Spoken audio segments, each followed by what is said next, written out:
오늘 본문을 통해서 최후 승리를 얻기까지 제목으로 말씀의 은혜를 같이 나누겠습니다. 여러분, 칠흑같이 어두운 밤에 거센 파도가 치는 이 밤바다를 항해하는 선박을 한번 생각해 보시기 바랍니다. 사방에서 풍랑이 배를 삼킬듯이 몰아칩니다. 선원들이 목숨을 지켜주는 것은 과연 무엇인가 생각할 때 우리 배의 크기나 항해사의 기술만으로는 되진 않습니다. 그 캄캄한 밤에 결국 살 수 있는 방법은 저 멀리에 있는 등대의 불빛입니다. 배가 흔들려도 등대가 굳게 서 있으면은 선장은 방향을 잃지 않고 그 빛을 바라보면서 갈 수가 있습니다. 오늘 본문인 이사야서 26장과 27장 1절은요. 이른바 이사야의 작은 묵시록이라고 불리는 이 말씀 중에 이제 핵심부라고 할 수가 있습니다.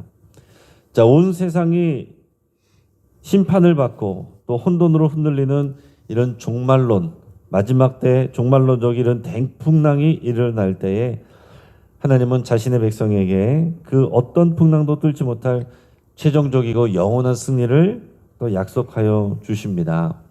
이 성경은 우리에게 분명히 말씀하는 것은 주를 믿는 자, 그 안에 거하는 자, 또 어려움과 환난 속에서도 인내하는 자에게 하나님께서 최종적인 승리를 주신다. 분명하게 약속하고 있습니다. 여러분, 우리가 앞이 어떻게 될지 모르고 승부가 어떻게 날지 모르는 그런 싸움을 하면 너무나 두렵고 어렵지만은 분명하게 승리를 약속받고 보장받고서 싸우는 싸움은 힘들어도 감당할 수가 있는 거죠. 여러분, 그래서 우리의 인생은, 믿음은 힘들어 보여도 힘들지가 않은 것입니다. 우리에게 승리가 약속이 돼 있어요. 그러나 이것이 쉬운 것은 아니죠. 당연히 풍랑도 오고 어려움도 있고 문제도 생깁니다. 그러나 그 가운데서 우리를 인도하시는 우리 영원한 등대 되시는 그 말씀의 빛, 진리의 빛을 향하여서 우리가 이기고 견디고 또 소망 가운데 나가면 반드시 하나님께서 우리에게 최후 승리를 주신다. 이 믿음을 가지고 우리가 살아가는 것입니다. 오늘 본문 1절에서 보면 이사야 선지자는 이 구원의 날의 불을 그 찬양을 선포합니다. 우리에게 견고한 성읍이 있으며 여호와께서 구원을 성벽과 성곽으로 삼으시리로다. 여러분, 세상의 성벽은요, 아무리 높고 두꺼워도 또 세월이 지나거나 강력한 무기 앞에 무너지기 마련입니다. 우리가 그런 역사들을 다 알고 있죠. 그러나 하나님께서 직접 구원으로 두르신 성읍은 결코 파괴되지 않는 겁니다. 우리에게 견고한 성읍이 있다. 구원을 성벽과 성곽으로 삼으시리로다.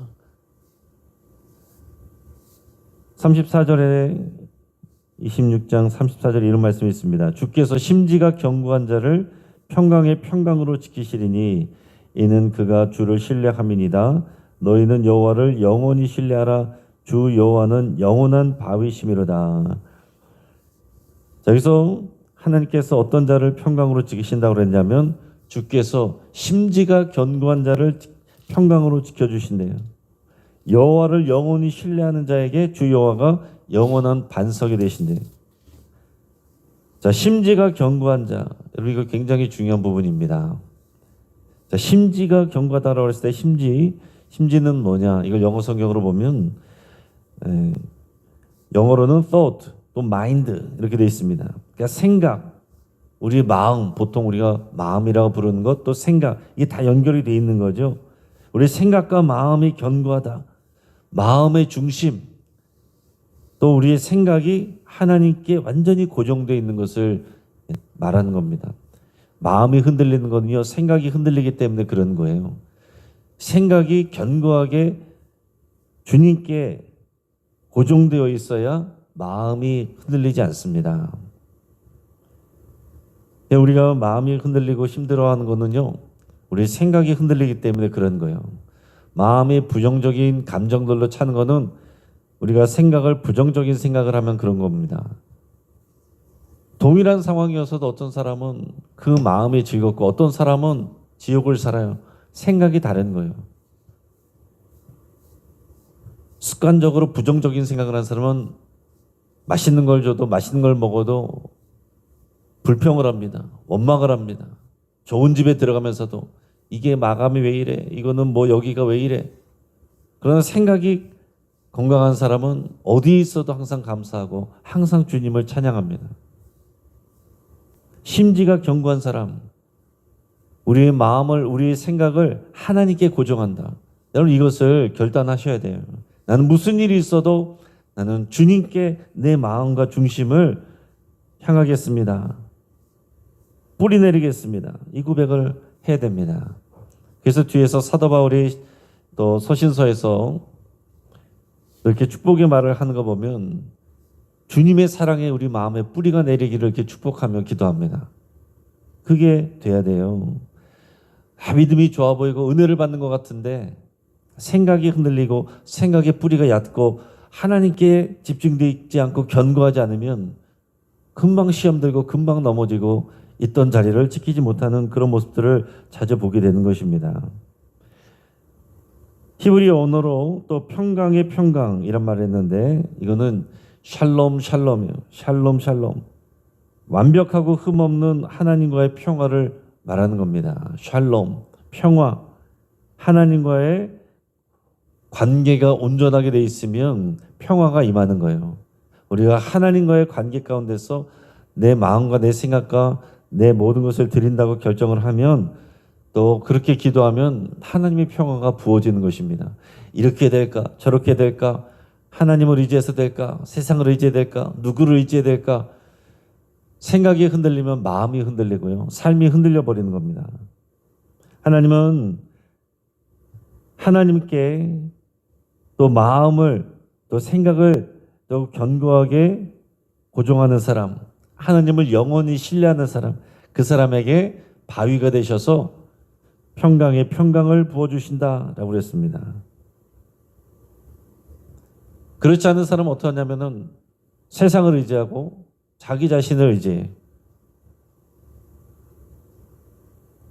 자기 자신을 의지하는 사람은 자기의 수준으로 일하다가 결국에는 멸망합니다. 그러나 하나님을 의지하는 자는 내 뜻대로 되는 것 같지 않아도 하나님의 뜻이 이루어지는 것을 우리가 고백하게 되고 하나님께서 또 하나님의 기대만큼 우리를 이루어 가시는 것을 고백하게 되는 거죠. 우리 현대인들은요 끊임없이 불안과 스트레스 속에 살아갑니다. 여러분 물질이 풍부해졌어요. 먹을 것이 많아졌어요. 살아가는 것이 너무나도 좋아졌습니다. 외국인들이 우리나라에 오면은요 놀랍니다. 유튜브에 그런 내용들 보면요 외국인들이 그런 내용들 올리는 걸 많이 봅니다. 그래서 우리는 너무나도 평범해 보이는 그런 일상의 모습들이 외국인들에게는 너무나도 감탄스럽다는 거예요. 그러면 식당에 가서 직원들 부르는데 벨 누르는 거 하나, 그거 하나 가서 굉장히 놀래고요. 또 엘리베이터, 우리 엘리베이터만 해도 그렇잖아요. 몇 층을 눌렀는데 취소하려면 한 번 더 누르면 취소되잖아요. 외국엔 그런 게 없습니다. 그런 것도 엄청나게 놀라요.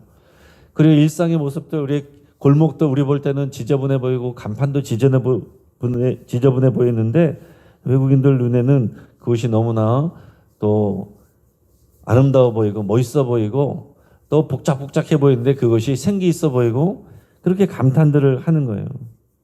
그런데 그럼에도 불구하고 우리는 그 안에서 항상 불안해하고 스트레스를 겪습니다.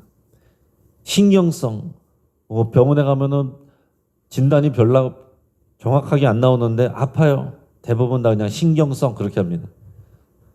우리가 생각을 어떻게 하고 마음을 어떻게 쓰느냐에 따라서 몸이 아픈 거죠. 그러니까 우리의 영혼이 잘된 것 같이 범사가 잘 되고 강건하기를 축복하노라 원하노라 우리가 이렇게 축복하면서 그렇게 할 때에 우리의 영혼이 하나님께 심지가 굳게 뿌리가 내려져 있으면 우리 마음이 견고해지고 그럴 때 우리 몸도 건강할 수가 있는 거예요. 영혼이 흔들리면 마음도 흔들리고 마음이 흔들리면 몸도 아픈 거예요. 암도 의사들은 다 그런 얘기 많이 하잖아요. 주된 원인은 결국 스트레스다. 스트레스. 그러니까 여러분 우리가 믿음이 있는데 스트레스 관리를 못한다. 그 믿음은 어디다 쓰느냐? 믿음으로 스트레스 관리가 돼야 됩니다. 스트레스 될 만한 상황들은 있지만은 우리의 생각을 하나님께 집중해야 돼요. 하나님은 반드시 우리에게 최후의 승리를 주신다라고 그랬습니다. 캄캄한 어둠이지만은 우리 하나님은 진리의 등대빛이 되시는 거예요. 바위 되신 하나님을 바라보고 그 말씀 위에 서야 흔들리지 않는 것입니다. 세상의 주가는 오르락내리락하고 세상의 뉴스들은 전쟁이 났다가 안 일어났다가 또 재해도 일어났다가 사건 사고가 일어났다가 세상의 뉴스들을 바라보면 우리가 안정할 수가 없습니다. 사람들의 말, 지식들도요 금방금방 바뀝니다. 이게 얼마 전까지는 맞는 말이었는데 또 요즘에는 다른 말이 되고 틀린 말이 되고 다 그래요. 변하는 것에 우리 마음에 뿌리를 두면 흔들릴 수밖에 없습니다. 그러나 반석 대신 우리 하나님께 우리 마음의 중심을 놓으면 우리가 거기서 하나님이 주시는 샬롬을 우리가 누리게 되는 겁니다. 오늘 이 시간 어떤 기도 제목을 가지고 왔든지 오늘 이 샬롬을 누리며 또 그 샬롬을 여러분 지키는 저 여러분 되기를 주의 이름으로 축복합니다. 그리고 7절에서 18절까지는 보면 의인들에 대해서 나올 때 의인들은 세상의 불의와 자신의 무력함으로 해서 탄식합니다. 하나님을 믿고 믿음으로 살려고 하는데 이 세상의 일들을 보면 불의한 일들이 많아요. 그리고 나는 너무 무력한 것 같아요. 뭘 내가 할 수 있는 게 없어요. 그래서 우리가 실제적으로 세상 속에서 경험하는 것들이 그런 것입니다. 그래서 믿음 있는 사람들은 하나님 앞에 호소해요. 하나님 어느 때까지니까? 왜 하나님 일하시지 않습니까? 근데 믿음이 약한 사람들은 하나님은 없어. 하나님은 또 있어도 역사하지를 못해. 이런 생각들을 쉽게 갖는 겁니다. 그러나 의인들은 주님을 기다려 밤사이 주님을 사모합니다. 그러나 자신들의 힘으로는 스스로를 구원할 수가 없어요. 세상이 구원을 베풀지 못합니다. 그러면서 이것을 땅의 주민을 출산하지 못하는 해산의 고통과 빈손의 절망으로 이렇게 표현을 해요. 아기를 낳으려고 해산의 고통을 겪는데 아기가 빨리 안 나와서 계속해서 고통하며 부르짖는 것. 그런 모습들로 이렇게 비유를 합니다. 이런 깊은 탄식, 이 세상에서 살아갈 때 여러분 그리스도인이어도요, 이 세상이 불의하고 이 세상이 흔들리기 때문에 당연히 이 땅 가운데서 어려운 일들이 있고 스트레스 받을 일들이 있고 힘든 일들이 있는 겁니다. 여러분 이 땅은 하나님의 나라가 완전히 임한 것이 아니에요. 그리스도 안에서 하나님을 믿고 그 안에서 살아가는 사람이 하나님의 나라를 미리 누리는 것이지 하나님의 나라는 마지막 때 완전하게 임하는 겁니다. 그러니까 지금은 예수님이 이미 이루셨지만은 아직 완전히 이루어지지 않은 하나님의 나라를 믿음으로 살아가는 사람만 누리는 겁니다. 우리도 신앙생활하고 교회를 다녀도요, 정말 믿음으로 주님 안에 거할 때만 누려요. 그러지 않으면 신앙생활하고 믿음생활하고 예배를 드렸어도 우리는 세상 사람들하고 똑같이 스트레스도 받고 흔들리기도 하고 어려움도 당하면서 방황하기도 하고 그런 겁니다. 그러나 하나님께서는 그런 하나님의 백성들 의인들에게 분명한 소망의 말씀을 주시는데 26장 19절 말씀을 우리에게 주십니다. 같이 한번 읽습니다. 주의 죽은 자들은 살아나고 그들의 시체들은 일어나리다. 티끌에 누운 자들아 너희는 깨어 노래하라. 주의 이슬은 빛난 이슬이니 땅이 죽은 자들을 내놓으리로다. 아멘. 자, 여기서 이 죽은 자의 부활에 대해서 말씀을 합니다. 주의 죽은 자들이 살아가고 그들의 시체들은 일어나리다. 여러분 이 땅에서 힘들고 어려운 그 끝은 뭡니까? 사람들이 생각하는 게 결국은 죽음이거든요. 사람들이 제일 두려워하는 게 뭐예요? 죽음의 권세거든요. 아무도 피할 수 없는, 아무리 돈이 많아도 힘이 있어도 건강해도 또 질병을 피할 수 없고 죽음을 피할 수 없습니다. 질병을 피할 수 있어도 죽음을 피할 수 없어요. 건강하던 사람도 그 죽음을 피할 수 없습니다. 그래서 그 가장 절망의 끝이 우리가 죽음이라고 표현을 하는데, 그러나 하나님이 주시는 약속은 뭡니까? 죽은 자도 살아난다는 거죠. 부활을 약속하고 있습니다. 하나님께서 죽은 자들을 깨워서 그 생명을 호흡하게 하신다는 거예요. 성경에 그런 표현들이 많이 있습니다. 그래서 그 개념은 어떤 거냐면 사람이 죽으면요, 이 땅속에 음부로 들어가요. 그러나 이제 하나님이 마지막에 오실 때 그들을 다 불러내면 다 일어나는 겁니다. 살아나서 부활하는 것입니다. 그래서 이제 영생을 누리게 되는 거예요. 근데 우리가 장례를 치를 때는 그렇게 표현하죠. 지금 당장 몸은 죽어 땅에 묻히지만은 또 부러지지만은 그러나 그 영혼은 주님의 품에 있습니다. 아버지의 품에 있습니다. 본향으로 향하는 길로 나아가고 있습니다. 그렇게 말하죠. 그럼 어느 것이 맞는 겁니까? 이게 우리에게는 시간적으로 차이가 있어도요, 우리가 하나님께는 하루나 천년이나 하루나 다 같은 것입니다. 우리의 찰나가 하나님의 영혼과 잇대어 있다는 거예요.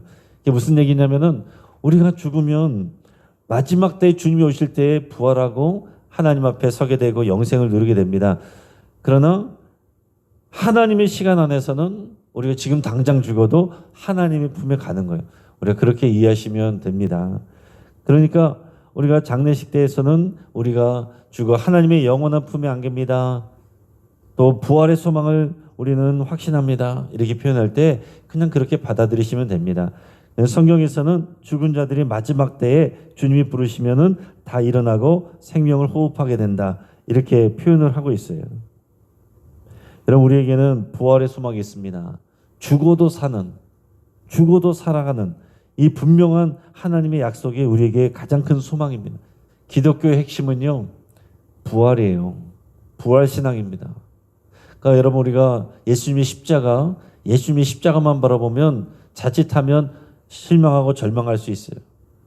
나도 죽어. 또 주님과 함께 죽고. 그러면요, 굉장히 이게 고통스럽게 느껴질 수 있어요. 무겁게 느껴질 수 있어요. 우리는 자유롭고 싶고 편안하고 싶은데 교회 보면 맨날 십자가에서 우리가 죽었다 그러고 죽어야 된다 그러고 십자가를 지라 그러고 부담스러워서 못 오겠다는 거죠. 그러나 그것이 의미가 있고 그 십자가가 우리의 자랑이 되고 소망이 되는 것은 십자가 후에 예수 그리스도의 부활이 있기 때문에 그렇습니다. 막연한 부활이 아니고 그 부활의 증인들이 있고 그 부활의 증거가 있는 것을 우리가 믿기 때문에 십자가가 저주스러운 것이었던 것이 우리에게 기쁨이 되고 소망이 되고 자랑이 되는 거예요. 여러분, 우리에게 부활이 있기 때문에 우리에게 있는 실패와 어려움들도요, 그것이 하나님이 사용하시는 은혜의 통로가 되고 생명의 통로가 되고 간증이 되고 그런 것입니다. 다른 사람들의 상처를 치유하는 능력이 되는 거예요. 이 부활의 주님, 이 부활의 소망을 붙들고 살아가시기 바랍니다. 그래서 이 부활의 소망은 우리를 힘나게 하고 힘있게 하는 거예요. 그러고 나서 20절에서 27장 1절까지의 말씀이 나오는데 하나님의 심판날을 대비해서 백성들에게 명합니다. 20절 말씀, 26장 20절 말씀을 우리 같이 한번 읽겠습니다. 시작. 내 백성아 갈지어다. 내 밀실에 들어가서 내 문을 닫고 분노가 지날까지 잠깐 숨을 지어다. 하나님께서 땅의 죄악을 심판하실 때요, 자기 백성을 보호하시는 하나님의 거룩한 은신처를 말하는 거예요. 잠시 숨을 지어다. 너의 밀실에 들어갈지어다. 그러니까 이 말은 하나님이 준비하신 개인적인 피난처 그런 것입니다. 우리가 전쟁이 나고 그러면은 방공호로 숨잖아요. 외국 같은 데는요, 집집마다 그런 방공호 같은 곳이 있습니다. 태풍이 오고 또 전쟁 나고 그러기 때문에 집집마다 이제 방공호가 있는 그런 데들이 있어요. 우리 같은 경우는 어때요? 우리는 집에 방공호 없고 아파트에 사는 분들은 뭐 전쟁이 나면 재난 문자 왔잖아요. 그걸 피난처라고 지정되어 있는 곳으로 가라. 뭐 지하 주차장으로 하든지 아니면은 여기 전철역으로 들어가라고. 예전에 얼마 전에 작년인가 재작년인가 문자가 날라와서 엄청나게 사람들 이제 깜짝 놀란 적 있지 않습니까? 근데 자기 집에 그런 데가 있으면 더 좋겠죠. 근데 하나님께서 마지막에 심판 때가 임하는데 그 심판 때에 하나님의 백성들에게는 하나님이 준비하신 밀실, 피난처, 그 방공호가 있다는 거예요. 그 안에 우리들을 숨기시고 보호하신다는 겁니다. 그러니까 이게 마지막 때 일어날 일들을 말씀하시는 거예요. 마지막 때에 하나님의 심판이 임하면 환란이 옵니다. 하나님의 백성들은 그러나 그 가운데서도 하나님의 밀실 안에 하나님께서 숨기시고 보호하신다는 거예요.